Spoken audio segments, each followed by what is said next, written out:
বহু প্রতীক্ষার অবসান ঘটেছে। সময়ের চাকা ঘুরে আজ এক নতুন ভোরের সূচনা। এই পরিবর্তন শুধু ক্ষমতার পালাবদল নয়, এটি মানুষের দীর্ঘদিনের আশা, স্বপ্ন আর বিশ্বাসের এক জীবন্ত প্রতিফলন। অগণিত মানুষের ধৈর্য, প্রত্যাশা আর সংগ্রামের পথ ধরে আজ আমরা পৌঁছেছি এক নতুন দিগন্তের সামনে। অনেক দিন ধরে মানুষ অপেক্ষা করছিল এমন একটি সময়ের জন্য, যখন তাদের কথা শোনা হবে, তাদের অনুভূতির মূল্য দেওয়া হবে। সেই প্রত্যাশার আলোতেই আজ নতুন অধ্যায় শুরু হলো। এই পরিবর্তনের ভেতরে আছে ভবিষ্যতের এক উজ্জ্বল সম্ভাবনা, যেখানে স্বচ্ছতা, ন্যায় ও উন্নয়ন হবে মূল ভিত্তি। নতুন সূচনার এই মুহূর্ত আমাদের মনে করিয়ে দেয়, গণতন্ত্রের আসল শক্তি জনগণের হাতেই। মানুষের ভোট, মানুষের মতামত, মানুষের বিশ্বাস, এসবের সমন্বয়েই তৈরি হয় এক সুস্থ ও শক্তিশালী সমাজ। তাই এই পরিবর্তন শুধু একটি রাজনৈতিক ঘটনা নয়, এটি মানুষের জনজাগরণ, তাদের আত্মবিশ্বাসের পুনর্জন্ম।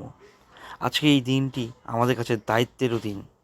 নতুন নেতৃত্বের কাছে মানুষের প্রত্যাশা অনেক: কর্মসংস্থান, শিক্ষা, স্বাস্থ্য, উন্নত অবকাঠামো এবং সর্বোপরি একটি নিরাপদ ও সম্মানজনক জীবন। এই প্রত্যাশাগুলো পূরণ করা শুধু সরকারের কাছে নয়, আমাদের সবার সম্মিলিত দায়িত্ব। এই নতুন অধ্যায়ে আমাদের প্রয়োজন ঐক্য, সহমর্মিতা এবং ইতিবাচক মনোভাব। বিভাজন নয়, একসাথে এগিয়ে চলাই হোক আমাদের লক্ষ্য। আপনার মেয়ে বিষয়টা আমার মেয়ে একা নয়, সারা বিশ্ব তাকিয়ে আছে পানীয় দিকে। আমার মেয়ে সারা বাংলায় পদ্ম ফুল ফোটাবে। এই ভোটটা সেটার জন্য বললাম ন্যায়ের লড়াই, আর এইটা যে লড়াই আমার এখানেই থেমে থাকবে না।